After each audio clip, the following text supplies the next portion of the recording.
Hello mga kalablab! Kumusta kayong lahat? Yan mga kalablab, kung bago ka pa sa aking channel, huwag mo na akong kalimutan i-like, share at subscribe. Ako nga pala si Sir Ana Alawi mga kalablab ko at magpa-price update na naman tayo ng iPhone 16 Pro 128GB Desert Titanium. Nabili lang yan sa halagang 76,990 nung brand new. Sa Power Mac niya yan mismo binili mga kalablab.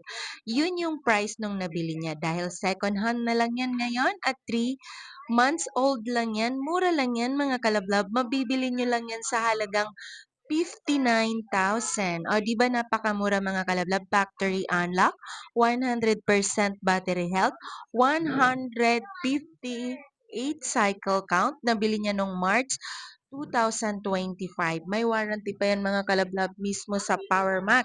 Yan ang aking mahiwagang number mga kalablab sa side yang makikita nyo. Yan yung mga number namin. Pwede nyo kaming tawagan or i-text. Yan mga kalablab.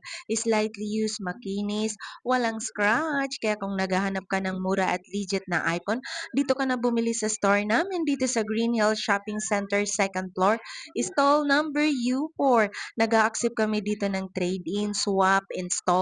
Kung may plano kang mag-installment, pwedeng-pwede yan mga kalablab basta meron kang credit card or meron kang GGives. At ito yung package niya mga kalablab, hindi pa talaga nagamit. Meron siyang cord, hindi pa nagamit dahil nga slightly used. 3 months old lang yan. Meron pa siyang warranty sa Power Mac. Nabili niya kasi brand new sa halagang 76,990. Yan yung price niya nung nabili niya nung brand new. Pero ngayon mga kalablab, dahil second hand yan, mura na lang yan. At yan yung aming mga unit at ang aming pangalan ng aming shop. Yan, marami kang choices dito. Maraming salamat kalablab. Mag-subscribe ka na para masaya.